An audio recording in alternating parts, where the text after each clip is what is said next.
Okay. So, ఇవాళొచ్చేసి page number 173 అనమాట. Beliefs about money. Okay. అక్కడి నుంచి చెప్పుకుంటున్నాము. Having fear about issue of money comes from our page early number ఏంటి? Page number 173. 173. Okay. ఓకేనా? Fine. Yeah! Having fear about issue of money comes from our early childhood programming. A woman at one of my workshops said that her wealthy father had always had a fear of going broke, and he passed on that fear that money would be taken away, and she grew up being afraid that she wouldn't be taken care of. Her freedom with money was tied to the fact that her father manipulated his family through guilt. She had plenty of money all her life, and her lesson was to let go of the fear that she couldn't take care of herself. Even without all the money, she could still take care of herself. So, యాక్చువల్‌గా ఏంటి అంటే ఆహ్, so, చాలా మందికి money గురించి especially money మ్యాటర్స్‌లో చాలా మటుకు భయాలు వాళ్ళ చిన్నతనం నుంచే తెచ్చుకుంటారని చెప్తున్నారనమాట ప్రధానంగా. అండ్ తన తన వర్క్‌షాప్స్‌లో ఒక వుమెన్ అనమాట. తను చాలా వెల్తీ అంట. అయినప్పటికీ కూడా తన ఎక్కడ డబ్బులన్నీ పోగొట్టేసుకుంటుందో, తననెవ్వరు చూడరేమో, అంటే బాగా దీన పరిస్థితికి వచ్చేస్తుందేమో, తనని తాను అసల కేర్ చేసుకోవడానికి కూడా తనకి డబ్బులు మిగలవేమో అని ఎంతసేపు భయంతోని బాగా ఉండేదట. అయితే తీరా చూస్తే ఏంటంటే, తన తన ఫాదర్ చాలా వెల్తీ పర్సన్. ఎప్పుడు కూడా ఏంటి అంటే ఆ ఫాదర్‌కి ఎప్పుడు గూడా నాకెక్కడ డబ్బులు పోతాయో, నా డబ్బులన్నీ పోతే నేనేమైపోతాను? ఇప్పుడంటే ఇంత డబ్బులున్నాయి. నేను రేపు అసలు డబ్బులన్నీ పోతే నేనేమైపోతానని చెప్పి ఎంతసేపు ఇదే భయంతో ఉండేవారు. అదే భయాల్ని పిల్లలు కూడా పుణికిపుచ్చుకొని వాళ్ళ దగ్గర డబ్బులున్నప్పటికి కూడా, వాళ్ళ జీవితకాలం అంతా డబ్బులున్నప్పటికి కూడా, అయినా కానీ ఏంటంటే ఎక్కడ నా దగ్గర డబ్బులు ఉండపో ఉండకపోతే నేనేం చేయగలను అని చెప్పి ఎంతసేపు ఇదే ఆలోచననమాట వాళ్ళకి. సో, అప్పుడు ఆవిడేం చెప్పిందంటే, తన యొక్క జీవిత పాఠమే ఆ భయాన్ని విడనాడి, ఆ భయాన్ని వదిలిపెట్టేసి, తను డబ్బులున్నా లేకపోయినప్పటికీ కూడా అసలు తనని తాను కేర్ చేసుకోగలదన్న విషయాన్ని గ్రహించటము అని జెప్పేసి చెప్తున్నారనమాట. కేవలం డబ్బొక్కటే అన్నిటికి మనకి పరమావధి కాదని మనకి తెలుసు కదా! డబ్బొక్కటే మనకి అన్నిటికి ఆహ్, అన్ని క్వెషన్స్‌కి ఆన్సర్ కాదు. అన్ని మన సమస్యల్ని తీర్చగలిగింది డబ్బొక్కటే కాదు. సో, డబ్బు ఉన్నా లేకపోయినప్పటికీ కూడా మనని మనం ఎంతో చక్కగా కేర్ చేసుకోగలము అని చెప్పి నేర్చుకోవడం తన పాఠము. తన జీవిత పాఠం అని చెప్పేసి లూయిస్ హే గారు చెప్తున్నారనమాట. Many of our parents grew up in depression, and many of us have inherited the beliefs when we are young, such as we may starve, we may never find work, we may lose our home or car, and whatever. Very few children says, no, that's nonsense. Children accept it and say that's right. So, చాలా మటుకు ఏంటంటే many of the parents పాత generation వాళ్ళు ఏంటంటే, చాలా మటుకు కొంత డిప్రెస్డ్‌గా and వాళ్ళు కూడా వాళ్ళ తల్లిదండ్రుల నుంచి, వాళ్ళ అంటే తాత ముత్తాతల నుంచి ఇన్‌హెరిట్ చేసుకున్న బిలీఫ్స్ అన్నమాట. ఏమనంటే, మనం ఆకలితో చనిపోతామేమో, మన ఆకలితో ఇబ్బంది పడతామేమో, అంటే మనకి కావాల్సినంత తిండి దొరకకపోవచ్చు. లేదంటే సరైన ఉద్యోగ అవకాశాలు ఉండకపోవచ్చు. మనం ఇంటిని కోల్పోవచ్చు. ఆ తర్వాత కార్‌ని కోల్పోవచ్చు. సో, ఇట్లా ఎంతసేపు వాళ్ళు భయాలతో బ్రతికి ఉంటే గనక, కేవలం కొంతమంది పిల్లలు మాత్రమే లేదు లేదు అదంతా నాన్‌సెన్స్. అదంతా ఏం జరగదు. నేను శుభ్రంగా రాజాలా దర్జాలా బతుకుతానని కొంతమంది పిల్లలు మాత్రమే అనగలుగుతున్నారు. చాలా మంది పిల్లలు ఏదైతే తల్లిదండ్రులు ఆ తర్వాత వాళ్ళు పెరిగినటువంటి వాతావరణంలో ఎంతసేపు ఇవే మాటలు వినబడుతుంటే, వాటిని పుణికిపుచ్చుకొని వాళ్ళు కూడా మనీ రిలేటెడ్‌గా చాలా కొన్ని ఏంటి అంటే negative beliefs and wrong beliefs పెట్టేసుకుంటారనమాట. వాళ్ళకెక్కడ డబ్బులు సరిపోవనో, లేకపోతే గనక ఎక్కువ సంపాదన, ఎక్కువ డబ్బులుంటే గనక నువ్వు చెడు మార్గాల్లో పోతావని చెప్పి, నువ్వు సరైన మనిషిలా ఉండలేవని చెప్పి కూడా కొంతమంది యాక్చువల్‌గా బిలీఫ్స్ పెట్టుకుంటారు. ఇది గూడా నేను విన్నాననమాట. ఆహ్, యాక్చువల్‌గా హ్మ్. ఒక అమ్మాయికి తన ప్రీవియస్ తన గత జన్మలు మొత్తం గూడా తనకి చాలా మటుకు తెలుసనమాట. ఆమె లవ్ కవర్డ్ పాడ్‌కాస్ట్ అని చెప్పి 'లవ్ కవర్డ్ లైఫ్' అనో సంథింగ్ ఆమె ఒక పాడ్‌కాస్ట్ రన్ చేస్తది యూట్యూబ్ ఛానెల్‌లో. అందరూ నియర్ డెత్ ఎక్స్‌పీరియన్సెస్ బాగా స్పిరిచ్యువల్‌గా మంచి ఆధ్యాత్మికంగా చాలా ఉన్నతంగా ఉన్న మాస్టర్స్‌ని అందరిని ఇంటర్వ్యూ చేస్తూ ఉంటదనమాట. ఆవిడ. తనకి యాక్చువల్‌గా చాలా ధ్యానంలో ఎన్నో గొప్ప గొప్ప అనుభవాలనమాట ఆవిడకి చెప్పాలి అంటే. అండ్ ఆవిడకి తర్వాత తన పూర్వ జన్మలు గూడా గుర్తున్నాయి. అటువంటి ఆవిడనమాట. ఆమె యాక్చువల్‌గా తన జీవిత కాలం మొత్తం గూడా తను పూర్‌గానే ఉంటదనమాట. ఎందుకు అంటే తన తన తల్లిదండ్రుల దగ్గర నుంచి ఈ మనీ రిలేటెడ్‌గా కొంత నెగెటివ్ బిలీఫ్స్ తెచ్చుకుందంట. అట్ ది సేమ్ టైమ్ తనకి యాక్చువల్‌గా 2 సార్లు ఇల్లు కొనుక్కుంటది. 2 సార్లు ఇల్లు కొనుక్కున్నా కానీ, ఆ 2 సార్లు కూడా యాక్చువల్‌గా ఏంటంటే తను అదే ఇప్పుడు హోమ్ లోన్ తీసుకొని ఇల్లు తీసుకుందనమాట ఆమె. ఆ హోమ్ లోన్ పే చేయలేక ఆ ఇంటిని అమ్మేయాల్సొస్తదనమాట. ఎప్పటికి ఒక ఇల్లు ప్రాపర్‌గా ఏర్పరచుకోలేదు. ఎప్పుడైనా కొంచెం డబ్బులొస్తున్నాయంటే వెంటనే ఆ డబ్బులన్నీ పోతాయన్నమాట తనకి. సో, ఏంటి అంటే ఒకానొక నాటికి తను ఇంకా ఎలా ఫార్మ్ చేసుకుంటదంటే బిలీఫ్, ఓకే. నాకు డబ్బులు లేకపోతేనే నేను దేవుడి పైన భక్తితో నేను ఎదుటి వాళ్ళ పట్ల దయతో అండ్ ఎదుటి వాళ్ళని అర్థం చేసుకునే విధంగా ఉంటాను కాబట్టి, సో, ఈ పూర్‌గా ఉండడం అనేది మంచిదే అని చెప్పి తను అలా ఫిక్స్ అయిపోయి, ఇంక జీవితంలో ఎప్పటికి డబ్బు సంపాదించలేకపోతదనమాట ఆమె. అంటే జీవితంలో ఎప్పటికి అని కాదు. ఆమె యాక్చువల్‌గా ఇప్పటికి నాకు తెలిసి ఆమెకొక 40 ఇయర్స్ ఏజో ఏమో ఉంటదనుకుంటా. 35-40 ఉంటది ఆమెకి. సో, ఇప్పుడిప్పుడు ఆ నెగెటివ్ బిలీఫ్స్ నుంచి బయటకొస్తూ తను చాలా చక్కగా డబ్బులు సంపాదిస్తుందని చెప్పి ఒక ఇంటర్వ్యూలో చెప్పిందనమాట. తన ఓన్ లైఫ్ గురించి ఎక్స్‌ప్లెయిన్ చేస్తూ. సో, అది నాకు భలే అనిపించింది. సో, ఏంటంటే కొన్ని సార్లు మన నమ్మకాలే అవి ఎంత సిల్లీగా ఉంటాయంటే, ఆ సిల్లీ అయిన నమ్మకాలే మనల్ని స్టక్ చేసేస్తాయన్నమాట. సరైన మనీ సంపాదించకుండా ఉండడంలోనూ, లేదంటే ఎంతసేపు ఆ కండిషన్స్‌లో మనల్నెప్పుడూ ఉంచుతదనమాట. సో, మనకున్న అపనమ్మకాలే మనం ఎంత డబ్బులు సంపాదించినప్పటికీ కూడా ఏంటి అంటే, మన చేతిలో నిలవదనమాట డబ్బు. ఏదో ఒక ఖర్చు పెట్టేస్తూ ఉంటాం. సో, డబ్బుల గురించి ఏంటి అంటే, ఏం నెగెటివ్ బిలీఫ్స్ ఉన్నాయి అనేది తరచి చూసుకోవడం కూడా ఒకవేళ మనీ అనేది ప్రాబ్లమ్ అయితే గనక. సో, ఆ విషయంలో తరచి చూసుకోవడం గూడా మన యొక్క బాధ్యత. సో, అదే ఆవిడ చెప్తున్నారు చూడండి లూయిసే గారు. Make a list of your parents believes about money. Ask yourself if you are still choosing to believe them now.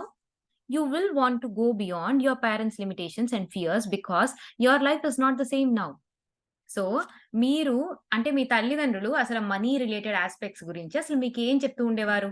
ఇంట్లో ఎటువంటి మాటలు ఉంటూ ఉండేవారు డబ్బుల గురించి?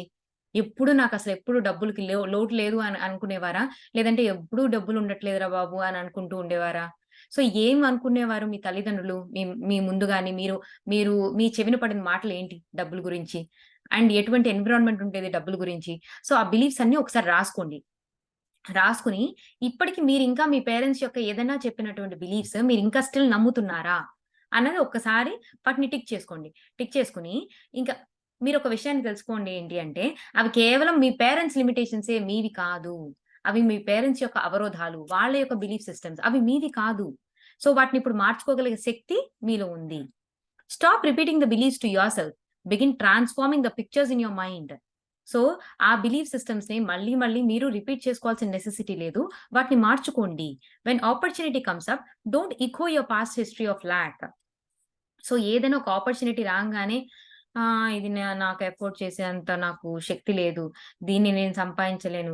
ఇది నాకు చేత కాదు అని చెప్పి ఎంతసేపు మళ్ళీ ఏదైనా ఒక ఆపర్చునిటీ వచ్చిందంటే, లేదు దీన్ని సాధించగలనని ప్రతి ఆపర్చునిటీని కూడా ఉపయోగించుకొని, మనం ఈ నేర్చుకున్న జ్ఞానాన్నంతా కూడా ప్రతీదీ పాజిటివ్‌గా మాట్లాడడానికో, పాజిటివ్ బిలీఫ్ సిస్టమ్ ఫార్మ్ చేసుకోవడానికో మనం ప్రతి ఒక్క ఆపర్చునిటీని యుటిలైజ్ చేసుకోవాలి. వచ్చిన ప్రతి ఆపర్చునిటీని యూజ్ చేసుకోవాలి. అంతేగాని వచ్చిన ఆపర్చునిటీ గల్లా మళ్ళీ నీ ప్రీవియస్ ఓల్డ్ బిలీఫ్స్‌ని అక్కడే రిపీట్ చేస్తూ అదే పాట పాడొద్దు అని చెప్తున్నారనమాట. You can begin now to affirm that it's okay to have money and riches and that you will use your money wisely. So, affirmations చెప్పుకోండి. ఏమంటే, నాకు చక్కటి సంపద, చక్కటి డబ్బులు, ఎప్పుడు నాకు కావాల్సిన అన్ని అవసరాలు తీరుతాయి. అండ్ నేను సంపాదించిన డబ్బుని చాలా జాగ్రత్తగా, చాలా వైస్‌గా అంటే చాలా తెలివిగా నేను ఖర్చు పెడతాను. అవసరమైన చోట చక్కగా ఖర్చు పెడతాను. అనవసరమైన చోట నేను వృధా చేయను. అనేసి క్లియర్‌గా మీకు మీరు అఫర్మ్ జేసుకోండి అని చెప్తున్నారనమాట. సో, అంటే నేను జస్ట్ ఏదో మాటలో ఫ్లోలో అన్నాను. నేను వృధా చేయను అన్న మాట అవసరం లేదండి. ఎప్పుడు గూడా లూయిసే గారు స్టార్టింగ్‌లోనే ఫస్ట్ చాప్టర్స్‌లోనే చెప్పారు. ఎప్పుడు కూడా మనం కన్‌స్ట్రక్ట్ చేసేటప్పుడు అఫర్మేషన్స్ ఎప్పుడు కూడా పాజిటివ్ యాస్పెక్ట్‌లో ఉండాలి. వృధా అన్న మాట రావాల్సిన అవసరం లేదు. నా మనీ నేనెప్పుడు కూడా చాలా తెలివిగా, చక్కగా ఖర్చు పెడతాను. చాలా తెలివిగా మేనేజ్ చేస్తాను. సో, ఇట్లాంటి మాటలుతో అఫర్మేషన్స్ మీరు కన్‌స్ట్రక్ట్ చేసుకోవచ్చు. ఒకవేళ డబ్బులు గనక మీకు ఒక ఇబ్బందిగా ఉంటే గనక. ఓకేనా? It is also normal and natural for us to have more money. Okay, it is also normal and natural for us to have more money at certain times than others.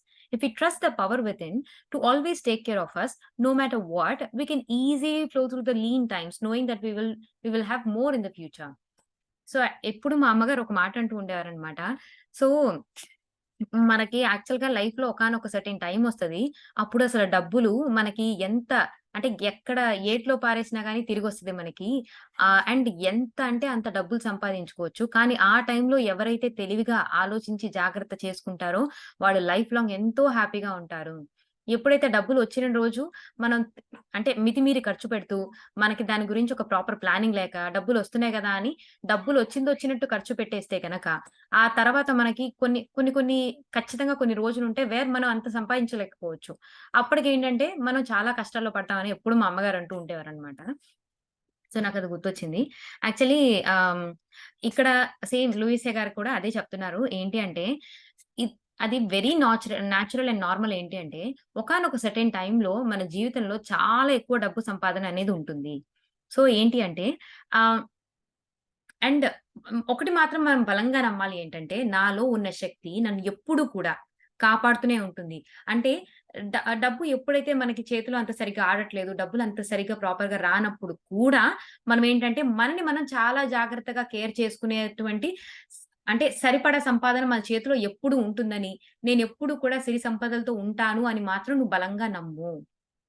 So, ఎప్పుడైతే నువ్విలాగా నీలో ఉన్న శక్తి వైపు నువ్వు నడుస్తూ నిన్నెప్పుడైతే నీలో ఉన్న శక్తిని నువ్వు నమ్ముతావో, అదేంటంటే నీకు బాగా డబ్బులొచ్చినప్పుడు అండ్ డబ్బులు లేనప్పుడు కూడా నిన్ను నువ్వు ఏ విధంగా జాగ్రత్త తీసుకోవాలి అని అండ్ నాకెప్పుడు కూడా అంటే నాకు తిండికి, బట్టకి నాకెప్పుడూ లోటు లేదు.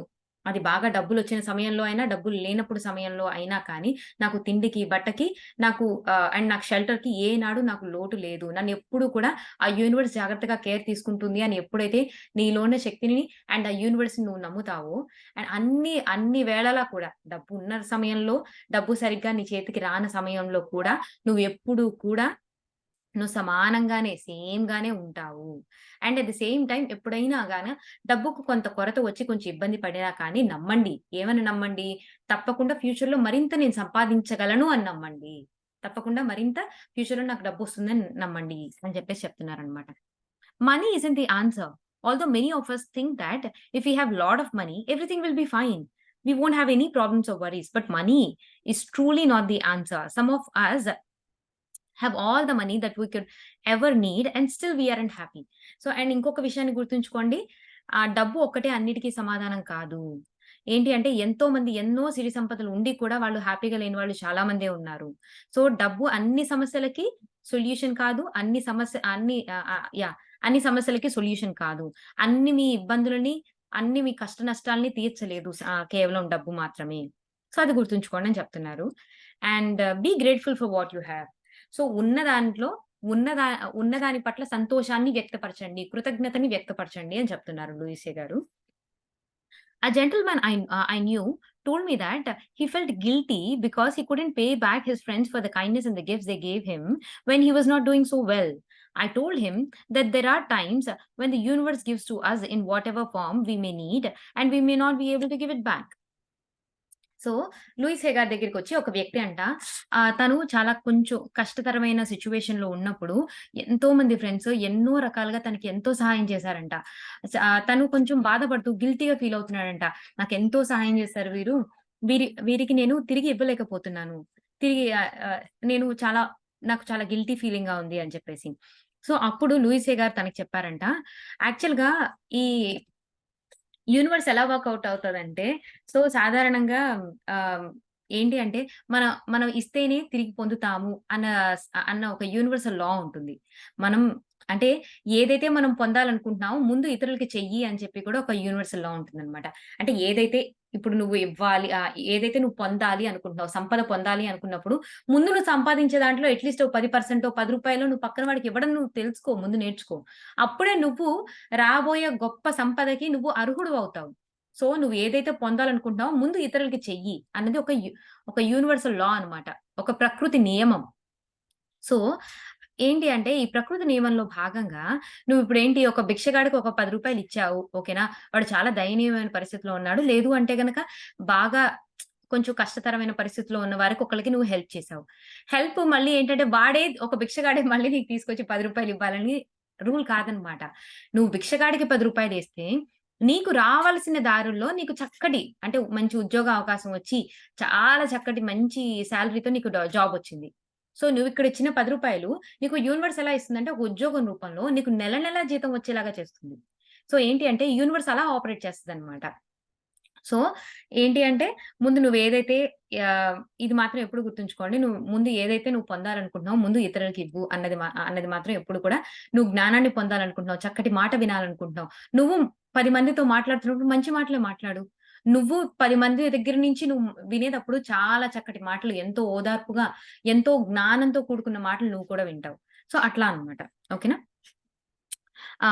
ఏంటి అంటే ఈ లూయిస్ హే గారు ఆ ఆ వ్యక్తికి ఏం చెప్పారంటే, "I told him that there are times when universe gives to us in whatever way, form we need, we may not be able to give it back." So, కొన్ని సార్లు ఏంటంటే యూనివర్స్ మనకి ఎన్నో రకాలైన గిఫ్ట్స్ ఇస్తూ ఉంటుంది. అది వాళ్ళని మాధ్యమంగా, తన ఫ్రెండ్స్‌ని మాధ్యమంగా ఎంచుకుంది అంతే. అంతేగాని ఏంటంటే వాళ్ళ ఫ్రెండ్స్‌కే నువ్వు తిరిగివ్వాల్సిన అవసరం లేదు. యూనివర్స్ నువ్వు ఓపెన్‌గా ఉన్నావు. నీకు అవసరం కాబట్టి యూనివర్స్ వాళ్ళని మాధ్యమంగా ఎన్నుకొని మాత్రమే నీకిచ్చింది. సో, వాళ్ళకి నువ్వు రుణపడి లేవు. కానీ వచ్చిన దాన్ని పట్ల నువ్వు కృతజ్ఞతను చూపించు అని చెప్పేసి లూయిస్ హే గారు చెప్పారంట. సో, ఇక్కడ అర్థమవుతుంది గదా! మీకు. సో, యూనివర్స్ వాళ్ళని మాధ్యమంగా ఎంచుకుంది. వాళ్ళకి నువ్వు రుణపడి కాదు అనేసనమాట. ఓకేనా? రుణ అంటే ఆహ్ ఇప్పుడు వాళ్ళు నీకు కష్ట సమయంలో నీ ఫ్రెండ్స్ నీకిచ్చారు. నువ్వు వేరే వాళ్ళ కష్ట సమయంలో నువ్వు ఎప్పుడైతే పే బ్యాక్ చేస్తావో అది పేయింగ్ బ్యాక్ అదవుతుందనమాట. అంతేగాని నీ ఫ్రెండ్స్‌కి వాళ్ళు రూ. 10 ఇచ్చారంటే గనక ఓకే. నేను బాగున్న సమయంలో రూ. 10 ఇస్తేనే అది పేయింగ్ బ్యాక్. అప్పుడే వాళ్ళ రుణం తీర్చుకున్నట్టు కానే కాదనమాట. యూనివర్స్‌లో అలా ఆపరేట్ కాదు అని చెప్పేసి అంటారనమాట. In whatever way universe has decided to respond to your need, be grateful. ఒకవేళ ఏంటి అంటే యూనివర్స్ నీకు కావాల్సిన సిరి సంపదనిస్తుంది. లేదంటే అన్ని చక్కటి అవకాశాలనిచ్చింది. అప్పుడేంటంటే చాలా కృతజ్ఞతాపూర్వకంగా ఉండు అని చెప్తున్నారనమాట లూయిసే గారు. There will come a time when you will help somebody else. Yeah! తప్పకుండా ఒక రోజొస్తుంది. అంటే నువ్వు ఎలా అయితే సహాయాన్ని పొందావో నీ ఫ్రెండ్స్ కానీ, నీ పేరెంట్స్ కానీ, లేదు అంటే నీ అత్తమామలను ఒక మాధ్యమంగా నువ్వు ఏదైతే హెల్ప్‌ని పొందావో, నీకు కూడా తప్పకుండా ఏదో ఒక రోజు సమయం వస్తుంది. నువ్వు కూడా ఎవరైనా నీడ్‌గా ఉన్న పీపుల్‌కి నువ్వు కూడా ఖచ్చితంగా హెల్ప్ చేయగలుగుతావు. It may not be with money, but with time and compassion. కొన్ని కొన్ని సార్లు ఏంటంటే మనం తిరిగి ఇవ్వగలిగింది కేవలం మనీ మాత్రమే ఉండకపోవచ్చు. అది టైమ్ అండ్ కంపాషన్ కూడా. ఇప్పుడు తల్లిదండ్రులే ఉంటారండి. ఎంతో డబ్బును ఖర్చు పెట్టి చదివిస్తారు, పెద్దవాళ్ళని చేస్తారు, కట్నాలిచ్చి పెళ్ళిళ్ళు చేస్తారు. వాళ్ళకి మనం తిరిగి డబ్బులిస్తే వాళ్ళ రుణం తీరిపోతుందా? వాళ్ళు ఎంతో మన పట్ల చూపించినటువంటి ప్రేమ, దయకి అదా రుణం తీర్చుకోవడం కాదు కదా! ఏం చేస్తాం వాళ్ళకి తిరిగి? మనం ఎంతో సమయాన్ని వెచ్చిస్తాము. అండ్ వాళ్ళ పట్ల ఎంతో దయగా, వాళ్ళ వృద్ధాప్యంలో ఏంటంటే వాళ్ళ పట్ల ఎంతో దయగా, వాళ్ళ యొక్క అవసరాన్ని చూసుకుంటూ ఉంటే గనక అదే చాలు. అదే గొప్ప పేయింగ్ బ్యాక్ అవుతుంది. సో, ఏంటి అంటే అన్ని సార్లు మనం ఒకవేళ సహాయాన్ని పొందితే కేవలం మనీ మాత్రమే పేయింగ్ బ్యాక్ కాదు. సో, కొన్ని సార్లు ఏంటంటే ఆ పేయింగ్ బ్యాక్ మనం టైమ్ అండ్ కంపాషన్ రూపంలో అంటే దయ అండ్ సమయాన్ని మనం వారికి ఇచ్చే రూపంలో కూడా మనం పేయింగ్ బ్యాక్ అనేది చేయొచ్చనమాట. Sometimes we don't realise that these things can be more valuable than money. So, కొన్నిసార్లు మనం రియలైజ్ కాము. ఈ సమయము అంటే ఒక వ్యక్తికి సమయాన్ని అండ్ దయని ప్రదర్శించడం అనేది అసలు మనీ కంటే కూడా ఎంతో ఎంతో గొప్పదైనటువంటి పేయింగ్ బ్యాక్ అండ్ సేవ అవుతుంది అని చెప్పేసి. I can think of many people during early days of my life who helped me enormously at a time when there was no way for me to pay them back. Years later, I have taken the opportunity to help others. Too often we feel we must exchange prosperity. We must reciprocate. If somebody takes us lunch, we immediately have to take them for lunch. Or somebody gives us a gift, we immediately have to buy them a gift. Have to buy one for them. So, యాక్చువల్‌గా ఏంటి అంటే Louis Hay గారి జీవితంలో కూడా తను ఆహ్, ఒకానొక సమయంలో ఎంతో మంది దగ్గర నుంచి ఎంతో సహాయాన్ని పొందారంట. యాక్చువల్‌గా ఏంటి అంటే ఆహ్, తను వాళ్ళకి తిరిగి ఇవ్వగలిగినంత కేపబిలిటీ తనకు లేనప్పటికి కూడా కొద్ది సంవత్సరాలు గడిచిన తర్వాత ఏంటి అంటే తను ఎన్నో ఈ పుస్తకాలు చదివి ఎంత జ్ఞానాన్ని అందరికి పంచిపెట్టింది. సో, అదే విధంగా ఏంటి అంటే తను ఎంతో మంది దగ్గర డబ్బు సహాయాన్ని పొందొచ్చు. ఆపర్చునిటీ ఒక ఉద్యోగం తనకి కల్పించొచ్చు. తనకి షెల్టర్ కల్పించవచ్చు. అనేక మంది దగ్గర తను సహాయాన్ని పొందింది కదా! తను ఎలా పే బ్యాక్ చేశారు అంటే, తను పొందిన జ్ఞానాన్ని ఎంతో మందికి పంచిపెడుతూ, ఆ విధంగా నేను ఒక సేవని చేస్తూ వేరే వాళ్ళకి సేవను చేస్తూ నేను పే బ్యాక్ చేశానని చెప్తున్నారనమాట లూయిస్ హే గారు. యాక్చువల్‌గా చాలా మటుకు ఏంటంటే అందరూ కూడా ఒక ఆహ్, ఒకటి చాలా కంపల్షన్‌గా ఫీల్ అవుతూ ఉంటారనమాట. అదేంటంటే మనందరిలో ఉండే కూడా గుణమేనండి ఇది. ఒకసారి చూడండి. ఏంటి అంటే ఎవరైనా మనల్ని ఒకసారి లంచ్‌కి తీసుకెళ్లారంటే ఇమ్మీడియేట్‌గా ఎప్పుడెప్పుడు వాళ్ళని లంచ్‌కి తీసుకెళ్దామా అని మన్ని ఎదురు చూస్తూ ఉంటాం అనమాట. మన దగ్గర డబ్బులు లేకపోయినా డబ్బులు సమకూర్చి మరి కూడా వాళ్ళని లంచ్‌కి తీసుకెళ్ళడానికి సిద్ధపడిపోతూ ఉంటాం. ఎవరైనా ఒక గిఫ్ట్ ఇచ్చారంటే మళ్ళీ ఎప్పుడు సమయం వస్తుంది? వాళ్ళ ఇంట్లో ఫంక్షన్ ఎప్పుడొస్తుంది? మళ్ళీ మ మళ్ళీ మనం వాళ్ళకి ఏదైనా గిఫ్ట్ కొనిచ్చేద్దాం అని చెప్పి ఎదురు చూస్తూ ఉంటాం అన్నమాట. సో, యాక్చువల్‌గా ఏంటి అంటే ఆహ్, ఈ ఎక్స్‌చేంజ్ ఆఫ్ ప్రాస్పెరిటీ అన్నది అంత కరెక్ట్ ఐడియా కాదు. ప్రతిసారి ఒకళ్ళు ఒకటి ఏదో ఇచ్చారని చెప్పి నువ్వు వెంటనే తిరిగియ్యాల్సిన నెసెసిటీ ఎప్పుడూ లేనే లేదు. అదేమి నియమం కాదు అని చెప్పేసి అంటున్నారన్నమాట లూయిస్ హే గారు. Learn to receive with thanks. ఇది యాక్చువల్‌గా మాకు స్పిరిచ్యువల్ టాబ్లెట్స్‌లో కూడా ఒక పాఠం అన్నమాట. యాక్చువల్‌గా చేతులకి సంబంధించిన ఎవరికైనా ఏదైనా సమస్యలున్నాయి అంటే గనక ఆహ్, అంటే చేతి వేళ్ళు నొప్పులు గాని, చేతి మణికట్లు గనక సంబంధించిన ఇబ్బందులు ఉంటే గనక వాళ్ళకేంటంటే ఇచ్చు పుచ్చుకోవడాలలో వాళ్ళకి సరైన అవగాహన లేకపోవడం మూలన యాక్చువల్‌గా చేతికి సంబంధించిన సమస్యలు. అండ్ ఎస్పెషల్లీ చాలా మటుకు చేతికి సంబంధించిన సమస్యలు ఎక్కడొస్తాయంటే రిసీవ్ జేసుకోవడానికి సిద్ధంగా ఉండమనమాట. ఎవరైనా ఏదైనా ఇస్తుంటే గనక ఎంత విపరీతమైన మొహమాటం పడిపోతామంటే అసలు తీసుకోవడానికి సిద్ధంగా ఉండం. తీసుకున్నామంటే అసలు ఎప్పుడెప్పుడు ఇచ్చేద్దామా? ఎప్పుడెప్పుడు వాళ్ళకేదైనా కొనిచ్చేద్దామా? ఎప్పుడెప్పుడు దీనికి సరి సమానమైన గిఫ్ట్ ఇచ్చేద్దామా? అని జెప్పి ఎదురు చూస్తూ ఉంటాం అనమాట.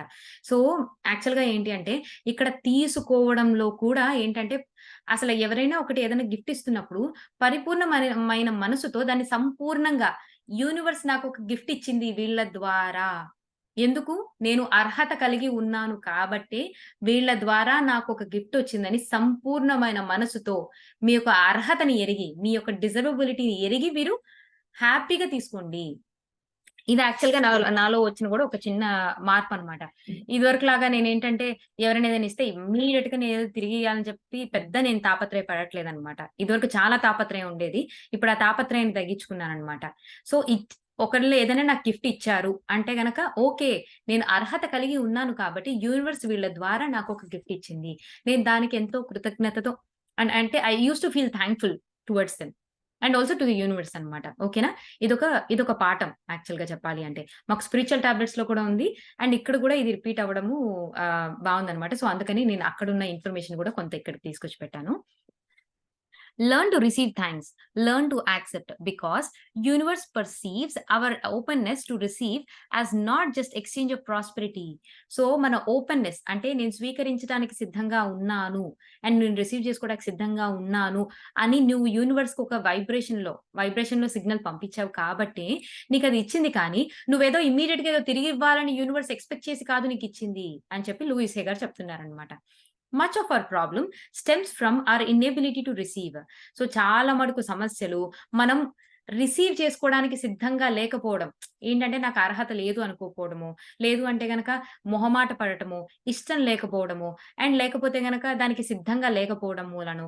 ఈ రిసీవింగ్‌కి మనం సిద్ధంగా లేకపోవడం మూలాన చాలా సమస్యలు ఎదురుపడుతూ ఉంటాము అని చెప్పేసి చెప్తున్నారనమాట. We can give. But it's so difficult to receive. మనం ఇవ్వడానికి సిద్ధంగానే ఉంటాం ఎంతమందికైనా.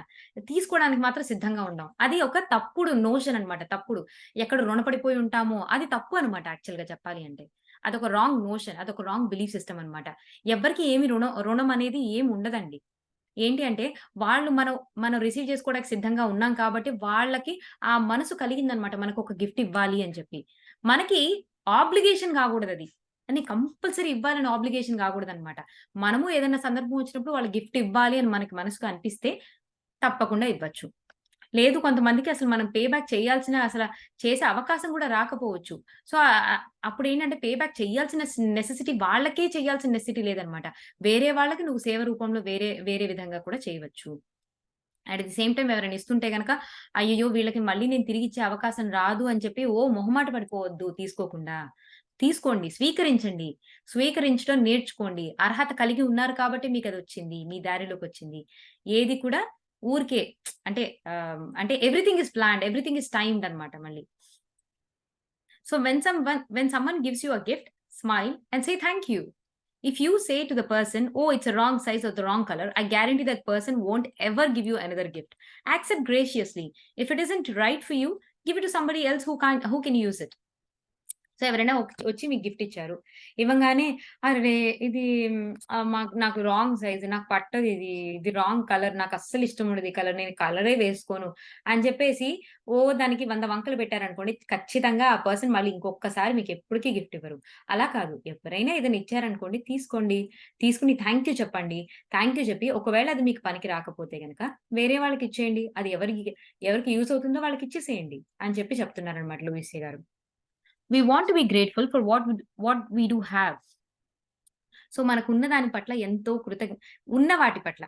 అంటే మనకిప్పుడు బంగ్లా లేకపోవచ్చు. మన ఇంటిని హ్యాపీగా మన ఇల్లే మన బంగ్లా అనుకుని దానికి కృతజ్ఞత చెప్పుకోండి. సో, అండ్ మనకి ఓకే. ఒక లగ్జూరియస్ కార్ లేకపోవచ్చు. ఒక బైకే ఉండొచ్చు. బైక్‌కి థాంక్ యూ చెప్పుకోండి. I'm happy. అట్‌లీస్ట్ నన్ను ఒక చోట నుంచి ఇంకో చోటకి తీసుకెళ్తున్నావు. సో, ఉన్న దానితో హ్యాపీగా ఉండడం, గ్రేట్‌ఫుల్‌గా ఉండడం కూడా నేర్చుకోండి అని చెప్తున్నారనమాట.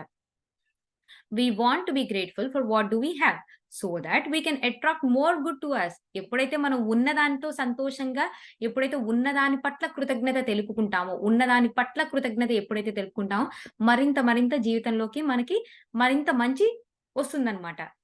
Again, if we focus on the lack, then we will draw it to us. If we are in debt, we need to forgive ourselves, not berate ourselves. We need to forgive, we need to focus on the debt being paid off by doing affirmations and visualizations. So, ఏంటి అంటే and ఎలా అయితే మన జీవితంలో ఉన్న అన్ని మంచి వాటి పట్ల అన్నీ ఏవేవైతే ఒక షెల్టర్ ఉంది. నాకొక ఇల్లుంది. ఓకే. నాకొక వాహనం ఉంది. నాకొక ఉద్యోగం ఉంది. నాకొక సంపాదన ఉంది. నాకు చక్కటి అంటే చక్కటి భర్త ఉన్నారు. చక్కటి పిల్లలున్నారు. సో, ఉన్న వాటి పట్ల ఎప్పుడైతే కృతజ్ఞత తెలుపుకుంటూ ఉంటామో, ఎలా అయితే మంచి మన జీవితంలోకొస్తుందో, మన జీవితంలో లేని వాటి పట్ల ఎంతసేపు ఫోకస్ చేసి నాకది లేదు, ఇది లేదు, ఇది లేదు, అది లేదని పాట పాడుతూ ఉంటే ఏమొస్తుంది? అదే వస్తుంది. మళ్ళీ ఎంతసేపు కూడా మీకు నష్టమో, కష్టమో ఏదోకటి మీ జీవితంలోకి వస్తూ ఉంటుందనమాట. దేనిపైన యాక్చువల్‌గా ఫస్ట్ చాప్టర్‌లోనే చెప్పారు. మనలో ఒక శక్తి ఉంది. అది పాజిటివ్ శక్తి, నెగెటివ్ శక్తి గాదు. మనం మనలో ఉన్న శక్తి ఎటువైపు మనం ఫోకస్ చేస్తున్నాం. పాజిటివ్ విషయాల పైన ఫోకస్ చేస్తే అది పాజిటివ్ శక్తి అయిపోతుంది. మన మన చుట్టూత, మన ఎన్విరాన్మెంట్‌లో, మన జీవితంలో జరిగే నెగెటివ్ విషయాల పైన ఫోకస్ పెడితే మనలో ఉన్న శక్తి నెగెటివ్ శక్తి అయిపోతుంది. సో, శక్తి ఒకటే. అందులో పాజిటివ్ లేదు, నెగెటివ్ లేదు. మనం చూసే దృక్పథాన్ని బట్టే ఎలా అయితే మారిపోతుందో, మనం కూడా ఏంటంటే ఉన్న విషయాల పట్ల కృతజ్ఞత ఏ ఏమి లేకుండా మనం ఏం లేం కదండీ! ఏదోకటి ఉంది గదా! సో, ఆ విషయాల పట్ల ఎప్పుడైతే కృతజ్ఞత తెలుపుకుంటూ ఉంటామో, మరింతగా మంచి. ఎప్పుడైతే మన జీవితంలో లేని విషయాల పట్ల ఎంతసేపు ఆరాటంగా ఎదురు చూస్తూ ఉంటామో, సో, ఎంతసేపు ఆ లేనితనమే మన జీవితంలోకి నడుచుకుంటూ వస్తుంది. ఒకవేళ మనం ఏదైనా అప్పులో ఉన్నామనుకోండి, దాని గురించి మిమ్మల్ని నేను అప్పు చేశాను అని చెప్పి దానికి గిల్టీ ఫీల్ అవ్వద్దు. క్షమించుకోండి మిమ్మల్ని మీరు. ఆ సమయం అవసరం అయింది కాబట్టి అప్పు చేయాల్సొచ్చింది. ఓకే. అప్పులో ఉన్నారు. మిమ్మల్ని మీరు తక్కువ చేసుకోకండి. చిన్న చూపు చూసుకోకండి. అలా కాకుండా మీరేం చేయొచ్చంటే, చక్కటి పాజిటివ్ అఫర్మేషన్స్ చెప్పుకోండి. నాకు ఈ రుణాన్ని, ఈ అప్పుని తీర్చగలిగే శక్తి సామర్థ్యాలు నాలో ఉన్నాయి. నాకు చక్కటి డబ్బు, నాకు అందాల్సినటువంటి చక్కటి డబ్బు నాకు అంది. నేను దీన్ని సరైన సమయంలో నేను పే బ్యాక్ చేయగలుగుతున్నాను. నేను ఈ అప్పుని తీర్చేయగలుగుతున్నాను అని చెప్పి నమ్మండి. అఫర్మేషన్స్ చెప్పుకోండి. విజువలైజేషన్స్ చేయండి అని చెప్తున్నారనమాట లూయిస్ గారు. The best thing we can do for people who are having money problems is to teach them how to create it in consciousness, because then it's lasting. So, ఎవరైతే money ప్రాబ్లమ్స్‌తో బాధపడుతున్నారో వాళ్ళకేంటంటే వాళ్ళ యొక్క జ్ఞానంలో ఈ ఈ చక్కటి అఫర్మేషన్స్ ఈ ఈ విధమైన అంటే ఏంటంటే ఇప్పుడు ఏదైతే జ్ఞానం మనకి బోధపడేలాగా చేశారో ఆ జ్ఞానాన్ని వాళ్ళ జ్ఞాన భాండాగారంలో వాళ్ళ బుద్ధిలో కొంచెం మనం గనక ఏంటంటే వాళ్ళకి బుద్ధికి అర్థమయ్యేటట్టుగా మనం గనక వాళ్ళకి ఈ మనీ ప్రాబ్లమ్స్ ఓకే ఉన్నాయి.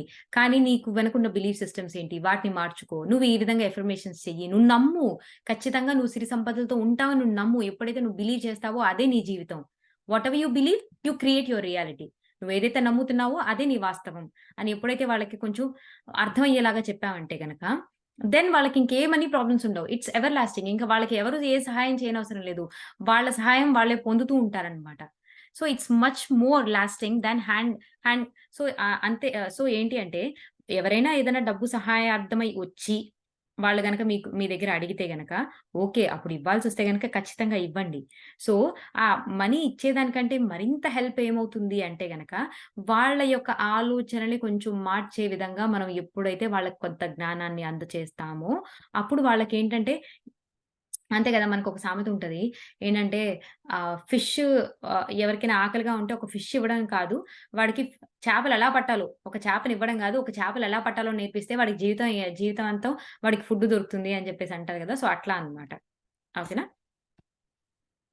I'm not saying don't give your money away, but don't give it away because you feel guilty. People seem to say, well, I have to help other people. You are people too. You are somebody. You are worthy of prosperity. Your consciousness is the best bank account you have. So when you can put worthwhile thoughts, you reap large dividends. So ఏంటి అంటే ఆహ్, so ఎవరైనా వచ్చి అడిగారనుకోండి, మీరు ఇవ్వాలనిపిస్తే గనక మనస్ఫూర్తిగా ఇవ్వండి. అంతే కానీ, వాళ్ళు వచ్చి అడిగితే నేనివ్వకపోతే బావుండదు అన్న గిల్టీ ఫీలింగ్‌తో ఇవ్వద్దు. ఓకేనా? అవును. ఎవరైనా వచ్చి అడిగితే గనక ఇవ్వాలి, హెల్ప్ చేయాలి అన్న ఒక మాట చెప్తూ ఉంటారు కదా! ఆహ్, అంటే జనాలకి హెల్ప్ చేయాలి నువ్వు అని చెప్పేసి అంటూ ఉంటారు కదా! ఆ జనంలో నువ్వు కూడా ఉన్నావు. ఒక గిల్టీ ఫీలింగ్ వచ్చిందని చెప్పి నువ్వు మాత్రం హెల్ప్ చేయొద్దు. నీ మనీని కూడా నువ్వు వైస్‌గా యూజ్ చెయ్యి. ఓకేనా? సో, ఏంటి అంటే నీ కాన్షియస్‌నెస్ అంటే ఏం లేదు. బుద్ధి ప్లస్ జ్ఞానం అన్నమాట. మనం సంపాదించుకున్నటువంటి జ్ఞానము మన బుద్ధి. సో, ఇది కాన్షియస్‌నెస్ అంటారు. సో, నీ కాన్షియస్‌నెస్సే నీ బెస్ట్ బ్యాంక్. నీకున్నటువంటి గొప్ప సంపదేంటి? నీ బుర్రలో ఉన్నటువంటి బిలీఫ్ సిస్టమ్స్ అన్నమాట అవన్నీ. సో, అందులోకి ఏం పెడతావు నువ్వు? చక్కటి వర్త్ వైల్ థాట్స్. ఓకేనా? ఏంటంటే నాకు ఎప్పుడు నేను సిరి సంపదలతో కలిగి ఉన్నాను. నేను చక్కటి ఆరోగ్యవంతురాలిని. నేను చక్కగా పిల్లా పాపలతో నేను సంతోషంగా ఉన్నాను. నాకు ఎంతో అద్భుతమైన గృహం ఉంది. సో, ఇటువంటి మంచి మంచి థాట్స్ ఎప్పుడైతే పెట్టామో దాని యొక్క డివిడెండ్స్ లార్జ్ డివిడెండ్స్ నువ్వు చక్కగా పొందుతావు అని చెప్పేసి లూయిస్ హే గారు చెప్తున్నారనమాట. ఓకేనా? సో, ఇది మనీ గురించి. ఇంక ఇవాళతో